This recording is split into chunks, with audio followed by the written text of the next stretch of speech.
meeting to order. Good evening. Thank you for all of you joining us. Before we begin tonight's meeting, I'd like to welcome everyone to our virtual meeting, and I'd like to explain this meeting format. Tonight we have our commissioners and staff visible on a video feed. Members of the public have been invited to comment on WeWork Speaks in advance of tonight's meeting and are also able to participate live through web link or by calling in on the phone. You can find that information on our meeting agenda at www.weworkspeaks.org. All members of the public who are participating live have been muted. When it is time for public comment at the start of our meeting or as part of a public hearing, we will unmute all members of the public, and I will ask you to speak in order based on the first letter of your last name. When we unmute the public, please keep background noise to minimum. You may choose to mute yourself through your own device. If you do not plan to participate at all this evening, we recommend you simply view the meeting live by watching on channel 8 or on weworkspeaks.org. If you do plan to participate this evening, when you speak, please state your first name clearly, spell your last name, and give your street address for the record. The time limit for public comment is 3 minutes per person. Speakers may not donate their time. When there are no more speakers, I will close the time for public comment, and public participants will be muted again. We appreciate your patience with this virtual format. As with our in-person meetings, our hope is that we create a friendly and respectful atmosphere for public dialogue. We appreciate your help in this process. Thank you. I would now like to call the City of Wheat Ridge Planning Commission for June 4, 2020 to order. May I get a roll call, members, please? Doug Eastonby. Here. Scott Ohm. Here. Christine Disney. Here. Melissa Ansel. Here. Will Kearns. Here. Janet Leo. Here. Daniel Larson. Here. That's everybody. The next item on the agenda is the Pledge of Allegiance. Please join me.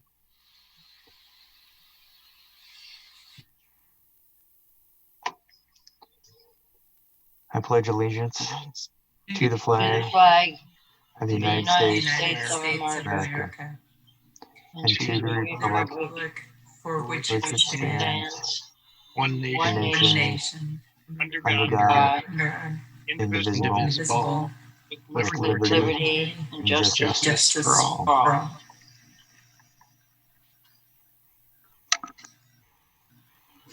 The next item is to approve the order of the agenda, but before we do that, continue with our agenda, I'd like to explain how we'll be voting on items tonight. Once we have a motion and a second, all commissioners in support of the motion will be asked to raise their hands and to keep them raised and visible until the recording secretary acknowledges that they have recorded those votes. After voting, the recording secretary will read the results of the vote to confirm it is recorded correctly. We will use this protocol for any voting scenario tonight. Is there a motion to approve the order of the agenda? I move to approve the order of the agenda. Second. Any discussion? Call for a vote.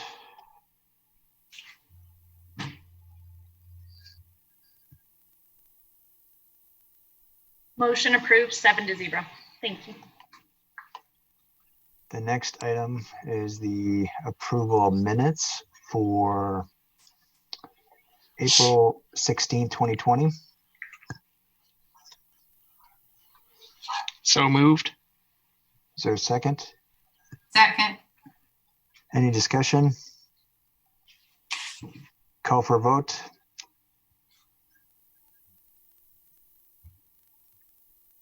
Motion approved 7-0.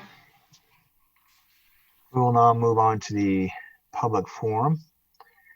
This is the time for any person to speak on any subject not appearing on tonight's agenda. We have one case for a master sign plan. You will have a maximum of 3 minutes to speak. Speakers may not donate their time. Please give us your name, spell your last name, and share your address. We will now unmute all participants. Is there anyone, and instead of going through all the last names, is there anyone out there that wishes to speak?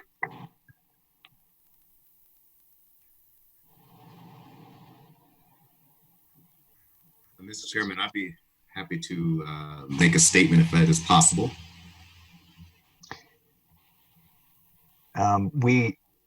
Is this pertaining to I'm not sure what the rule of order is for planning commissioners to make statements. This is for the public forum. Yeah, this would be just for the public forum. Lauren, do you have any insight on that? If it's an item that's not on the agenda, you can either make that comment now or during new business. That's fine. I'd be happy to make it now. If that's okay by you, Chairman. It doesn't sound like there's any objections. You have 3 minutes. Thank you, Mr. Chairman. My name is Jahi Simbai. I am at 2690 Pierce Street. I'm a District 1 Commissioner. My fellow citizens of Wheat Ridge, I would like to send out a thank you to our Police Chief, Chris Murtha, for a statement released on June 1st. I invite you to read it, found on the City of Wheat Ridge website under the Police Department page. We are in unprecedented times, pandemic and economic downturn and civil unrest. Any of these developments on its own is tough to bear, much less facing all of these three together and in the past 2.5 months. A colleague of mine used the word exhaustion today, and I think it fits well. We are all exhausted, mentally, physically, spiritually, and though there are no perfect words that can be said to bring the solutions, we must not forget to highlight the positives through these challenging times. Thank you, Chief Murtha. Thank you, caregivers. Thank you, business owners. Thank you, essential workers. Thank you, fellow planning commissioners. Thank you, Wheat Ridge citizens, for pushing forward and doing the hard work to make all of our lives better. Please let us keep the lines of communication open amongst us. And like Chief Murtha said, let us treat every member of our community with respect. Let us value the diversity of every individual who lives, works, shops, or plays in our community. Thank you. Is there anybody else before I close the public forum that wishes to speak?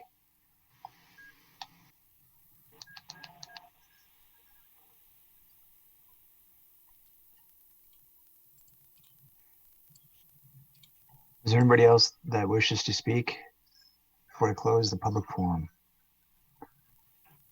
Okay, there's no one else. I will now close the public forum and move on to the public hearings. We only have one public hearing tonight. For the public hearing, we will be adding the appropriate staff and, when applicable, the applicants to our video feed. Their screens will be shared. If presentations are being made, they will remain a part of the video feed until the conclusion of the respective agenda items. After the presentations, the commission will ask and questions of staff and applicant, and then we will conduct the public comment portion of the hearing. This will be conducted in the same manner as earlier by unmuting our public participants. We typically administer an oath for any participant in a public hearing, staff, applicants, and the public. In this virtual meeting format, we are administering the oath in a different way. If you comment during tonight's public hearing by choosing to testify, you are agreeing that the testimony you give will be the truth as you know it. I now open the public hearing for case number WSP-20-04, an application filed by Design Edge for approval of a master sign plan on a property zone commercial 1, C1, and located at 119 West 26th Avenue, and ask for the staff report. All right, good evening, members of the public and planning commissioners. I'm Scott Cutler. I'm planner 2 with the Wheat Ridge Community Development Department, and I'll be presenting tonight's case. I will be playing my staff report video, and then I'll be transitioning to the applicant's video after that. So let me go ahead and share my screen and start my video. And if someone can give me a thumbs up once they can see it, that would be great.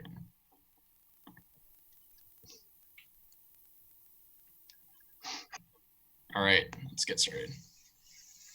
Hello, my name is Scott Cutler, and I'm a planner with the City of Wheat Ridge Community Development Department. I'm presenting case number WSP-2004, which is a request for approval of a master sign plan at 10019 West 26th Avenue and 2625 Kipling Street. I'd like to enter into the public record the contents of the case file, the zoning ordinance, and this digital presentation. The properties within the city of Wheat Ridge. All appropriate notification and posting requirements have been met, and therefore the Planning Commission has jurisdiction to hear this case. So noted. This is a 2018 aerial view of the property. Property is located at the northwest corner of 26th Avenue and Kipling Street. It's about 3.6 acres and it fronts 3 public streets with a connection to a 4th on the north side. Those streets are Paramount Parkway, West 26th Avenue, and Kipling Street. Crown Hill Park is to the east across Kipling and Lakewood is to the south. The shopping center was built in 1959, which is 10 years before the city of Wheat Ridge was incorporated. The property is zoned C1, which is Commercial 1 zoning, as are the other commercial properties to the north. There are other residential zone districts to the west and further north. There are commercial and multifamily uses to the south in Lakewood. This is a view looking west from Kipling Street into the shopping center property. You can see the existing freestanding sign in the foreground, which is one of 3 existing freestanding signs and will be replaced by a new sign as proposed by this plan. You can also see the existing Gold's Grocery roof sign in the background, which is on the southeast corner of the building. Site plan recently approved by our department will allow for the renovation of this parking lot and street frontage, adding landscaping and new paving, as well as a renovation of the facades of the building. Those changes are not under review as part of the master sign plan application. This is a view from 26th Avenue looking north into the shopping center on the west side of the site. You can see the existing Davies Chuck Wagon sign, which is proposed to be preserved as part of this sign plan. There's existing wall signage above each tenant space, which will be replaced by new wall signage as part of this plan's requirements.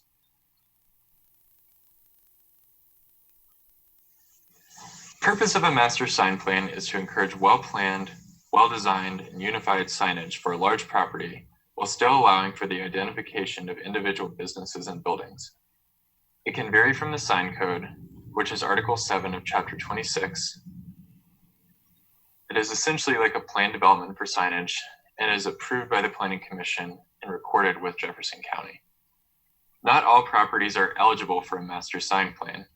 They must be at least 2 acres in size, under unified control, and must be comprised of commercial, mixed use, or industrial development. In this case, the property is at least 2 acres in size under 1 ownership. Sign plans do not change the zoning or permitted uses and do not review site or building designs. The locations of the proposed signs are shown in this map. As with all master sign plans, the plan allows some flexibility in final location, but setbacks, maximum height, and maximum size are set in place by this plan. The Davies sign located on the west side may be relocated in its general area to accommodate the new drive aisle through the shopping center. The new freestanding signs replace outdated and non-conforming existing signs and are spaced apart, one towards the western side of the center and one closer to the corner of 26 and Kipling. The roof sign is also proposed to remain. A full analysis of the master sign plan is provided in the staff report. Signage is expected to comply with the standards in the city sign code except as modified by this master sign plan. I'll go through the applicant's requests. On this page is a proposed rendering of the 2 new multi-tenant freestanding signs. They are limited to 200 square feet, which is less than the 400 square feet allowed by code, and limited to 15 or 16 feet in height depending on the sign. The applicant is proposing reduced setbacks to allow the site's parking lot improvements to flow without interruption from signage and will allow the new freestanding signs to be located in landscaped areas. Preserving the Davies sign adds character to the frontage and will act as a single tenant sign, not an additional multi-tenant sign. Staff believes the request to be appropriate given the size of the shopping center and believe the signs to be relatively modest compared to the surrounding signage. For wall signs, the master sign plan proposes an increased allowance of 1.5 square feet for every linear foot of the facade, which is a 1.5 to 1 ratio, and is larger than the standard 1 to 1 ratio. Signs will also be allowed to face parking lots not on major interior drives, such as on the north facade. All copy is required to be channel letters, except in areas designated as wall art locations. Tenants are only granted one sign per frontage, and only on the side of the building where their entrance is located. Letter size is limited on portions of the building for consistency, and so that larger tenant spaces cannot have oversized signs. 3 wall signs are also proposed to act as directional up-down signs to identify stairwells for building access and are limited to 30 square feet. While the size allowance, the 1.5 to 1 ratio, is larger than city code, the other restrictions put in place, such as the requirement for channel letters and maximum letter size, will result in a more cohesive development with minimal overall impact. The additional directional signs will help customers navigate the site and access stairs and parking areas. For leasing signs, city code does not specifically define or regulate leasing signs, but a leasing sign would be considered a temporary sign and limited to 2 per property. The plan requests an increase to 4 allowed leasing signs with a maximum height of 8 feet and a minimum setback of 3 feet. The signs would be allowed to be banner or wood, and the maximum size would be 32 square feet, which is consistent with city code. Window sign, banners, and decals depicting renderings for the project are also allowed on the south side of storefront windows during construction. Staff finds that these changes are acceptable given the size of the property, the number of frontages, and the amount of empty tenant spaces that need to be advertised. This is an example of an acceptable new sign category of sign created by a master sign plan and is also found in other master sign plans in the city. For window and door signs, the code says that they may not obstruct more than 25% of the door or window area and must be affixed to, painted on, applied to, or hanging within 12 inches of the window. The sign plan proposes changing this last requirement to within 2 feet of the door or window. All other requirements, including the 25% coverage, will remain the same. This request is minimal and staff has no concern. If anything, the window signs set further back will have less impact. The applicant has proposed preserving the existing roof sign but changing the copy to identify the development as a whole. Roof signs are now prohibited by the sign code, but a master sign plan may be used to preserve an existing non-conforming sign such as this. The sign was installed when roof signs were permitted. The size and height of the sign may not increase. Staff does not have concerns with the preservation of the sign. It has become a noticeable identifier of the property and an iconic sign at the south entrance of the city. Keeping the sign in place will preserve the identity of the shopping center even after significant renovations and site changes are made. The sign is set back significantly from the street and neighboring properties, limiting its impact. To summarize the request, the sign plan is fairly limited in its scope with very few deviations from city code. The noticeable changes are 1 additional freestanding sign, slightly larger wall signs, and the preservation of a long existing roof sign in exchange for smaller freestanding signs than allowed and more strict wall sign design. The application was sent on referral to city agencies as well as outside agencies, and there were no concerns during the referral process. Before the hearing, the property is posted for 15 days, and letters were sent to property owners within a 300-foot radius. This presentation is available for viewing on the We Urge Speaks website and is also presented at the public hearing. It was determined the site is eligible for a master sign plan, promotes well-planned and well-designed signage, and is appropriate for the context of the development. For all of those reasons, staff is recommending approval of the request. Recommended conditions of approval are provided in the staff report. That concludes my presentation. Thank you. Thank you.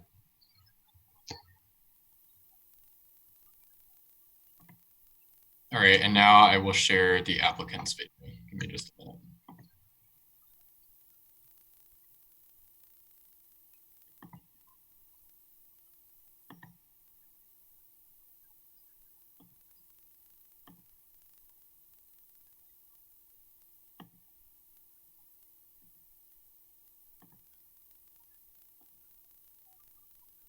Members of the Planning Commission, my name is Adam Radcliffe, and on behalf of OK26 LLC and Design Edge, we thank you for the opportunity to present this master sign plan for the Gold's Marketplace revitalization located at 10019 West 26th Avenue. It is rare to find a project with such strong ties to the local community, and we are excited by the opportunity to embrace this iconic property's history and build upon it. As you may know, our team has been working closely with Renewal Wheat Ridge and the City of Wheat Ridge over the last 12 months. We are grateful for the continued support every step along the way. We are committed to delivering a dynamic project that will have a positive impact on the fabric of the surrounding community. Per our discussions with the city, you have been provided copies of the master sign plan, so this presentation will focus on 6 key signs that we believe are imperative for the success of this revitalization. As the front door to the City of Wheat Ridge, at a primary gateway, signage is a critical element for the successful revitalization of this iconic center. Our goal is to preserve some of the existing signage while incorporating new signage to increase visibility for the current and future tenants, as you will see in the coming slides. For purposes of this presentation, we have identified the following 6 key sign types for your approval.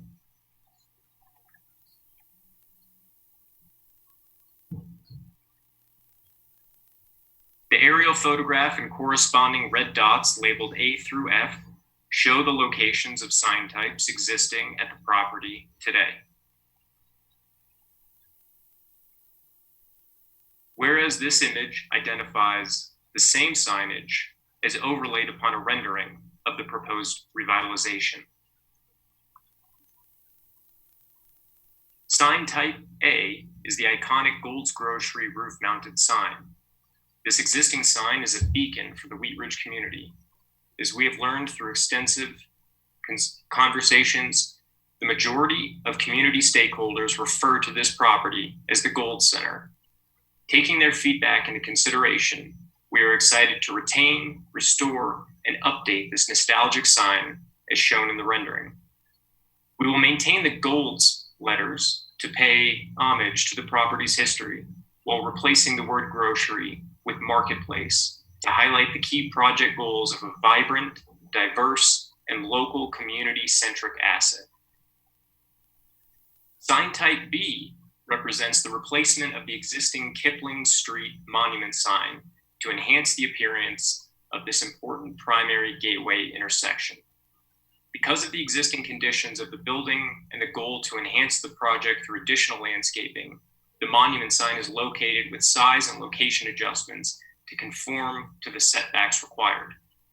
We are also landlocked with fire access lanes, water easements, and other easements that are factors in our request for a few setback relief and height relief.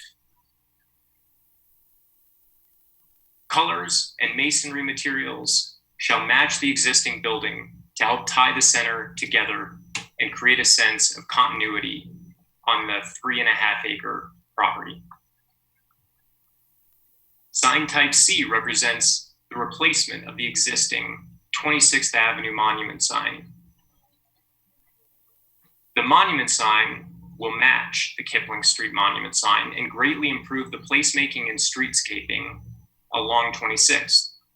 Similar to the Kipling Street monument sign, we are landlocked with fire access lanes, water easements, and other easements that are factors in our request for setback and height relief. The monument sign is located with size and location adjustments to conform to the setbacks. Colors and masonry materials shall match the existing building to help tie the center together. Sign type D keeps the existing freestanding sign currently used by Davy's Chuck Wagon Diner with a slight relocation north to allow for improved traffic flow and to accommodate fire truck movement and other vehicular movement around the site. The sign form, shape, and design is indicated to remain.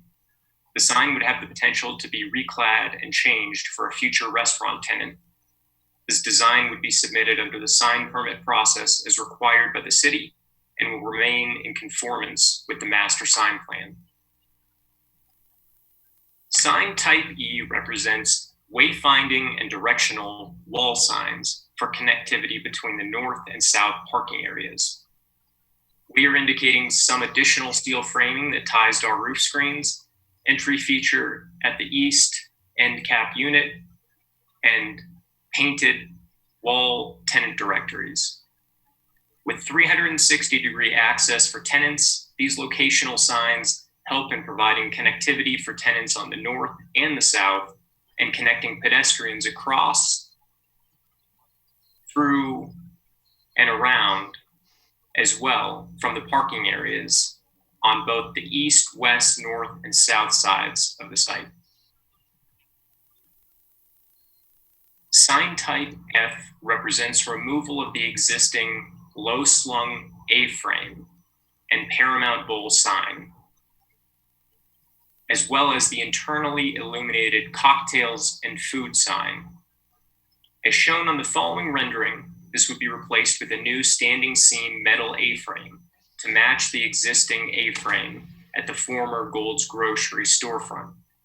Additionally, a stenciled tenant address of 2625 shall be painted directly onto the brick to improve visibility from Kipling Street. Shown here are the proposed new standing seam metal A-frame and wall painted property address.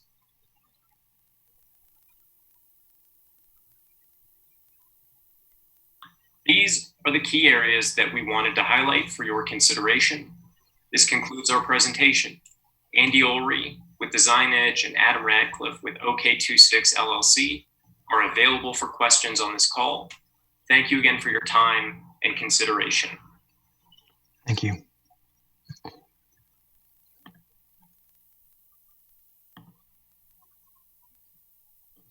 So that concludes both presentations. Thanks. Okay, we will now move to the, see if the planning commissioners have any questions. I'll start with Commissioner Kearns.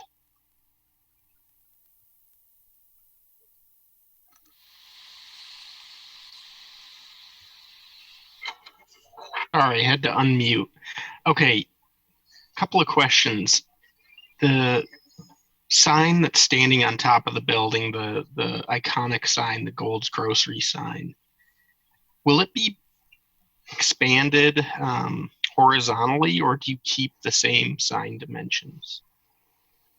The intent of the plan, and I believe it's actually a requirement written, is it will remain the same size. It can't get larger. Okay. And I think that's the only question I had. Okay. Commissioner Disney. I have no questions. Thank you. Commissioner Larson. Yeah, to follow up to Commissioner Kern's question, that A-frame sign, will it be the same sign, or will a new sign that looks like the original sign replace it? Are you talking about the A-frame on the east? A-frame on the roof, yes. Oh, on the roof. That might be a better question for the applicant. I don't know if they're planning on replacing those panels or trying to preserve the existing and just renovate them. Well, this is Andy Ulrey with DesignEdge. Address 600 South Harrison Street, Denver, Colorado. The intent is the steel structure on the sign would remain. If there's any repairs that need to be done, rusted parts would be replaced. The box portion of the sign, the illuminated portion of the sign, would need to be replaced, but the style of lettering that we're using is what's indicated, or what's proposed is what's indicated. Does that answer your question? Yeah, yes, it does. Thank you. Any other questions? Commissioner Larson? No other questions. Okay. Commissioner Antal? I just had a question about the temporary signage. I understand it's not really something you have by code, but you regulate by city code. But is there a limit on how long that signage is up there? Understanding that there's quite a bit of signage they're proposing, and it may take a while to lease those spaces. I think that may be quite a visual distraction. I guess I'm curious, like, do you sign an agreement that has time limits, or, you know, what does a temporary sign permit entail then? It wasn't something I had a lot of background or information on. Yeah, I can start and maybe Lauren can chime in, especially if I get something wrong. So we don't have a time limit for temporary signs written into our code. We do have some restrictions though for commercial properties where they have to have an active listing, like a for lease or something like that. So that kind of shortens the amount of time unless there's a perpetual vacant space. If the space leases up, they're required to then remove the for lease or leasing signs. Okay, but and I understand they can't have, you know, like car dealerships have those like inflatable little waving guys. I mean, this is just for the window sign and like either a wood sign that is mounted. Is that correct? Yeah, so it looks like they've requested 4 leasing signs, whereas our code would just allow, I believe, a maximum of 2. Each business is also allowed their own banner. So if a new business comes in and there's a grand opening banner, an individual business is allowed 1 temporary sign. So they could have 1 banner or 1 balloon or 1, I don't know, inflatable thing, but they can't have multiple. But it's just limited to 1 per tenant. The only other thing to add is that the way that our sign code recognizes a temporary sign is it's typically more in recognition of the material being temporary. So it's something like a banner that's not a permanent installation versus a time limit. So we updated the sign code maybe a year or 2 ago and removed those time limits because they were very difficult to enforce from a resource standpoint, and changed it to just 1 single temporary sign of any type per business. Certainly a shopping center like this will sometimes have more restrictive requirements in their leases, but that's just the code standpoint on temporary signs. Okay, thank you. Commissioner Simbai? My questions have been answered. Thank you. Okay, thank you. Commissioner Leo? I have nothing. Okay, that just leaves me. So the only question I have is just on the proposed City of Wheat Ridge signs. Are those going to come in like at a later date on the corner? Yes, so you're referring to, just for everyone's benefit, you're referring to the proposed city monument sign at the corner of 26th and Kipling. That's in city right of way, and at some point the engineering division will have more defined plans for what that sign looks like and the exact location, but those aren't determined yet. And that's not going to, I guess I'd say, conflict with the applicant sign, because that's somewhat near it, correct? It is pretty close. They're aware of that, and we also don't have any intention of creating a large sign. I think most of our standard monument signs are maybe 5 or 6 feet tall, and it would be on the corner. So even just the base of their sign is almost that high. Okay. But I don't have any exact plans or mock-ups right now. Yeah, I just want to make sure there is a discussion happening. Okay, are there any other questions from the commissioners to the applicant or staff? Okay, I will now open the hearing for Actually, yes. I just wanted to check, did we receive any comments? And I'm sure you noticed the neighborhood. That's my only question about the roof signage is, you know, did we get any comments about maintaining that, or not at all?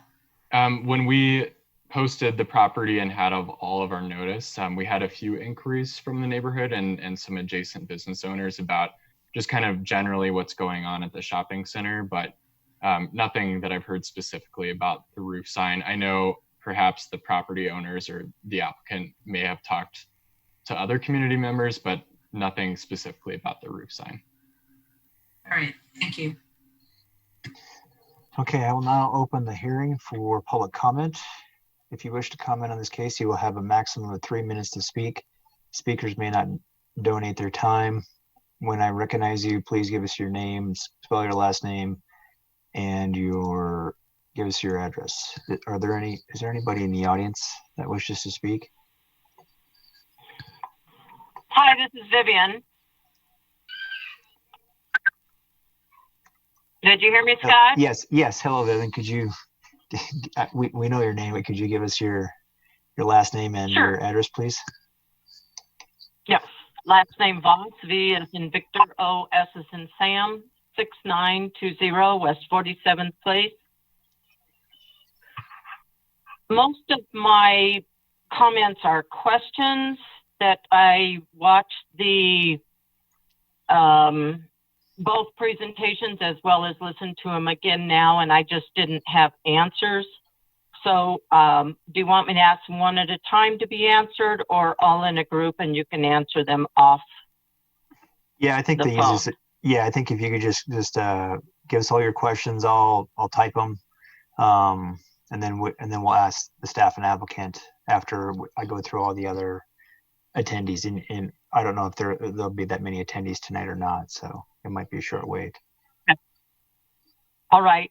So in reference to sign A, there was mention that it would be restored, and I just was curious as to how they are restoring it, what they mean by that. In D, there seemed to be a hint, maybe I picked it up or not, that Davies Chuck Wagon would no longer be a tenant, as well as is the bowling alley gone. And then I know that this is the ask by the applicant is variant in nature. And so my question specifically is, as citizens, when we ask for a variance, we have to make a payment of some sort, fee. And is this a variance like citizens at their homes ask for one, or is this more of an approval by the planning commission? And if it's a variance, are there payments that need to be made by the applicant for the variance, quote unquote?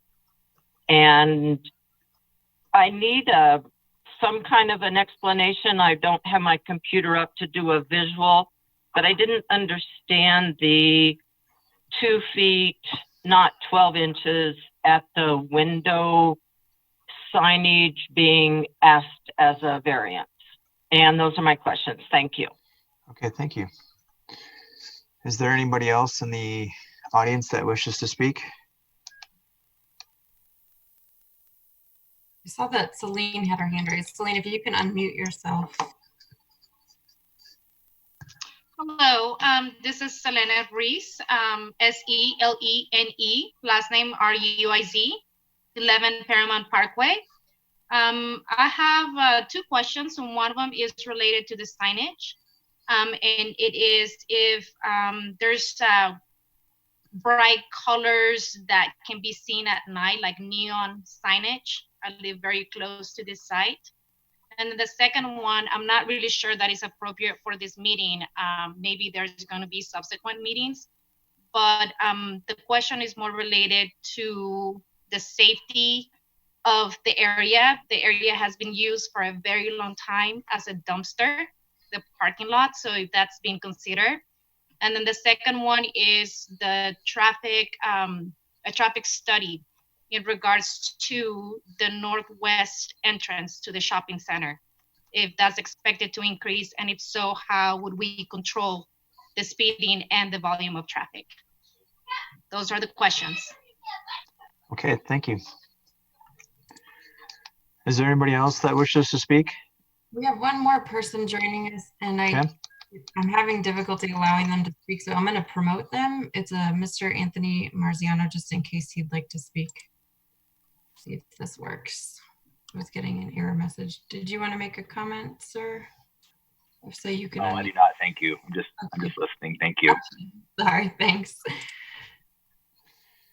Is there anybody else that wishes to speak? That was everyone who is on our meeting today. Okay, I will now close the citizens forum. So the first question we had was, how is sign A, and that's the one that's on the roof, how is that being restored?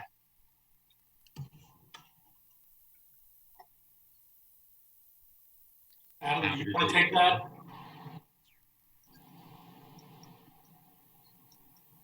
Go, Andy, if you want to go. I know we have, this is Andy Ulrich. We have been working with a handful of different sign vendors. From a restoration standpoint, the sign will look as close as humanly possible to the sign today, with the only change really being the text copy. Again, things that were maybe falling apart will be replaced. A back panel on the sign, because if you have exposed wiring, will be concealed. The sign will be made to be weatherproof, and any loose, damaged parts will be cleaned up and restored. And the lighting as well, correct? The interior Yes, the lighting. sign will be made to be illuminated, correct? Did you say something, Lauren? Melissa's wanting to talk, I believe. Oh, okay, Well, sorry. I just wanted to verify, and this was related to one of the public questions, was the sign will remain one-sided, right? So people in the neighborhood won't have that sign facing them. Is that correct? That is correct. Okay, thank you. And then the second question was on sign D, the current Davies Chuckwagon sign. The question was, I guess that they're maybe not a tenant. I think it had to pertain more to, is that we're keeping the, I guess how it looks, but it wouldn't say Davies Chuckwagon, the architecture. Davies is currently a tenant and they have a lease, but that lease at some point could expire. But it is our desire to keep the form and shape of the sign while relocating it slightly to the vehicular movement throughout the site. On that, just real quick, sign plans are possible as far as current and future tenants. So if Davies did go away in a few years or something like that, the plan would still allow that shape and form of the sign to remain, and that goes for any signage in the city. Okay, and then is the applicant seeking a variance for the signs? So a master sign plan is a process that's required to be approved by the Planning Commission. So that's the largest difference between a variance that a typical resident would apply for versus a larger commercial property. This application is specifically for signage. It does act like a variance in some ways because they're requesting relief from certain standards, and often there's a trade-off made between they're getting stricter on some aspects and lighter regulations on other aspects. But to answer your question specifically, Vivian, this is a separate process from the standard variance process that a resident would go through, and there are fees associated with this application. There are also fees associated with building permits, and so the applicant has pretty substantial building permit fees that are related to all of the work that will have to be done to build new signs. And then the next question was the 2-foot, not the 12-inch sign. I can try to answer that. So I think it's basically telling you how far away a sign in the building can hang from the window. So if you have a sign inside a building, they're requesting it to be 2 feet away. It can be up to 2 feet away from the window, as opposed to it being just 1 foot away from the window. And that might allow for like a larger sign or more of a display case or something like that. Okay. Sometimes, maybe just add in, because this one does get confusing. Sometimes when, windows are storefront windows, you can see through them. So we're compelled to occasionally ask the question, when is it functioning as a sign and when is it something that's more oriented to the interior? So they're defining sort of when there's copy within a certain distance of the window, we would classify it as a sign versus when there's just a floor sign that's oriented to the inside of the tenant space. And then the next question is, are there any bright colors or neon? I'm not sure if that that person was wondering if there are going to be a lot of colors facing the residential area, but I guess generally, are there going to be a lot of bright colors neon for the project for signs? It sounded like to me there's an internal illumination on the roof mounted sign.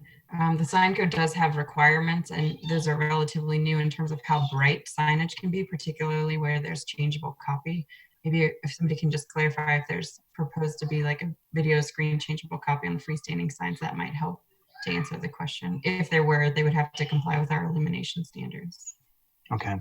And then the last two are completely unrelated to what we have before us tonight. We're just reviewing the master sign plan. It was safety of the area and traffic study northwest, around the northwest entrance.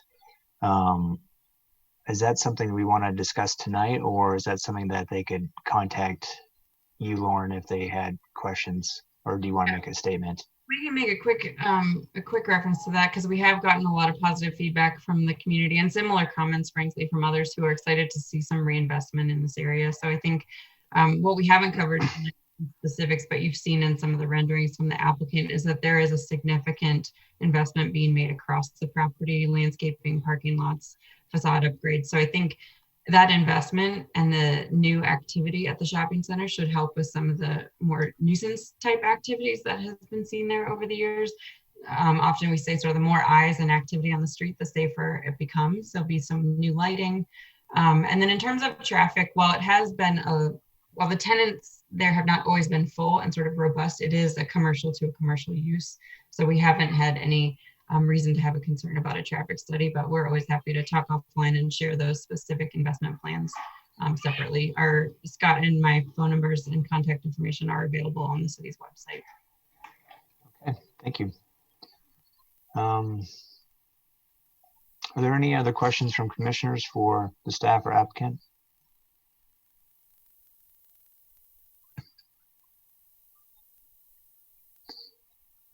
Okay, seeing none. I would now like to entertain a motion. So moved.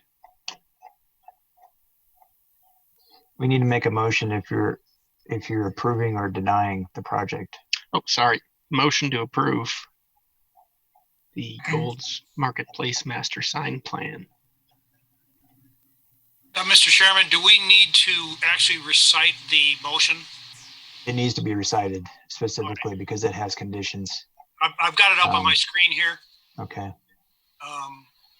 What page is that on, by the way? This is on looks like page 6. Okay.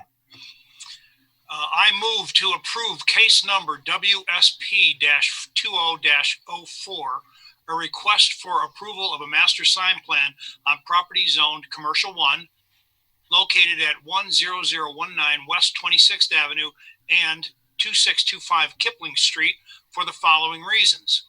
1, the site is eligible for a master sign plan. 2, the master sign plan promotes well-planned and well-designed signage. 3, the master sign plan is consistent with the intent of the sign code and is appropriate for the context of the development. With the following conditions: the applicant will obtain building permits prior to installation of the approved signs. 2, the applicant shall provide a copy of the agreement with Denver Water allowing signage within the easement along Kipling Street. Is there a second? I second. Okay, any discussion? Mr. Chairman? Yes. Yeah, I'd like to I agree with the statements that we've heard earlier that this is an important redevelopment, revitalization of that corner. That is an iconic corner within Wheat Ridge. I do agree that this project should move forward. I probably should have brought it up during the questions, but I would like to know if the applicant would mind disclosing what their development timeline would be, and if there is a location or somewhere online where interested neighbors or members of the community can find more information about the property. Happy to answer that. We do have a website that's up and running, www.goldsmarketplace.com. You can put in your or input your email address and get updates as we continue with the project. And as of right now, we're tentatively looking to start on the civil site work, provided we secure our permits, end of June, beginning of July. Thank you. I too am excited about this project. The drawings look really nice. It looks really interesting. So excited to see this move forward. I've been up to that corner many times, and this will be a huge improvement. So thank you to the developers. Is there any other discussion? Call for a vote. Please raise your hands. The vote is to approve, right? The vote is to approve, yes.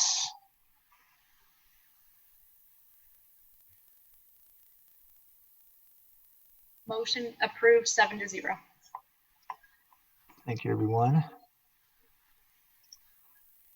Okay, I believe now we'll move to the, is there any old business?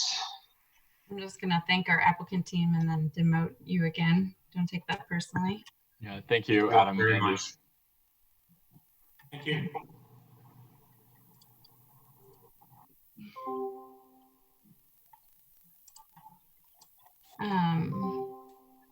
I don't have any old business. I only have new business. Okay. I can carry on with that. Just sort of a grocery list of things, probably not in the correct order, but the first thing I wanted to mention was that Commissioner Peterson has had a change in job, I believe, for his wife, so he'll be moving to California. So we do have 7 members on the commission tonight because we have 1 vacancy. For you all and for anybody that may be watching, that vacancy is in District 1, and we are currently taking applications. If you go to the city's homepage, you'll see that down there, the link to the application, and you can contact the city clerk's office if you have any questions. I believe the application window is open until June 17th, at which time the District 1 council members would make us a nomination, and then we would have a new person joining us. I'm not sure if it will happen quite in time for our next meeting, which would be June 18th. So please add that to your calendars. We do have 1 case that will be ready for the June 18th meeting.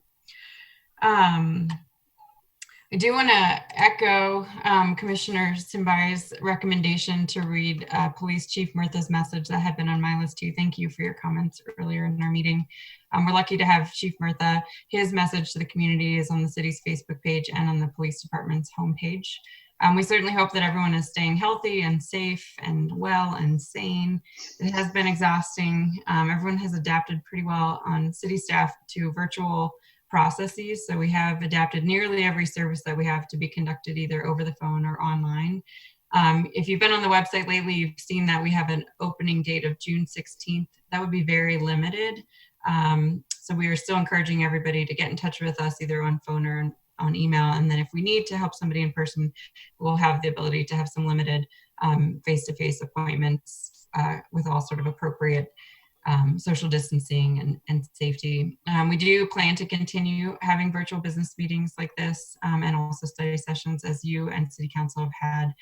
We're working on actually trying to come up with a way to do a hybrid meeting. So some of you were on the call before we began and you saw our videographer testing the audio from the podium should we need to have the public come in and testify in person if they aren't able to participate using technology. So we've been advertising that in our meeting notices now, that if you get in touch with us by a certain time on the day of the meeting, then we can accommodate hopefully in-person comments for those who are not able or having difficulty connecting virtually. So far it's working, but if you see any, have any feedback for us, we are definitely being launched into the 21st century, and the forced innovation I think has been really great actually on the whole. So I think that was all of my updates.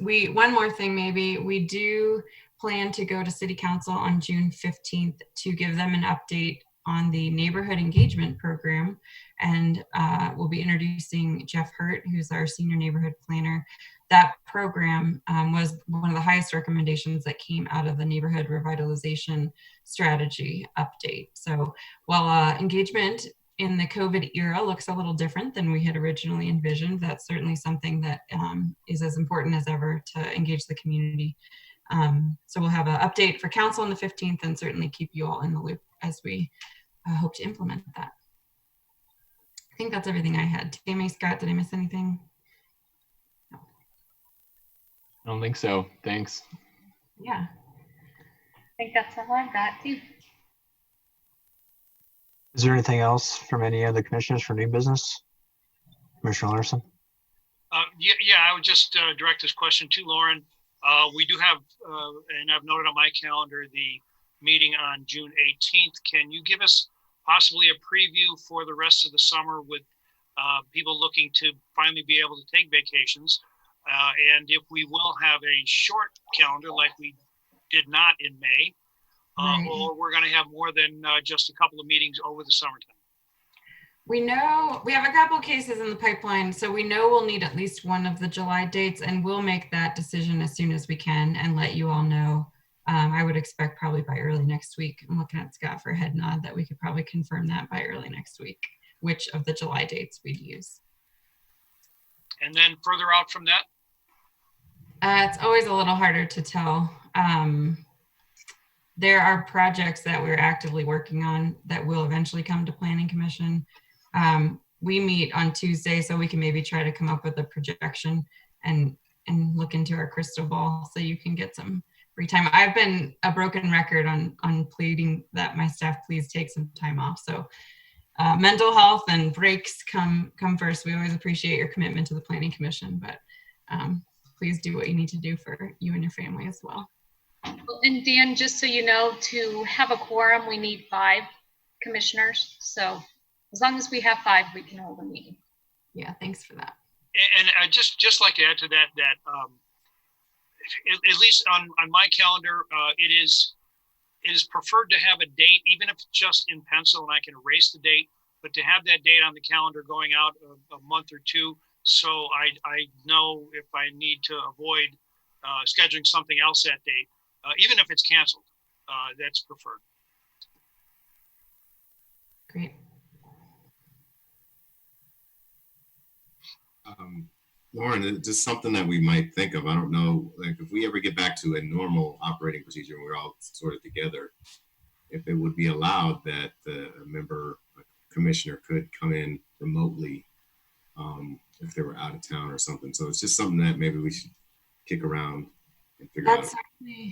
Yeah, that's our goal. I mean, we obviously started this from a public health standpoint, but there's a lot of efficiencies to be found in embracing some of the tech solutions that we've implemented here. It's certainly something we've talked about at council. We have occasionally, I mean, in the past, council members would go to certain conferences or events and couldn't participate in. As long as we're using a Zoom meeting, you can participate from anywhere. So that would certainly be a help this summer for sure. We'll be using Zoom.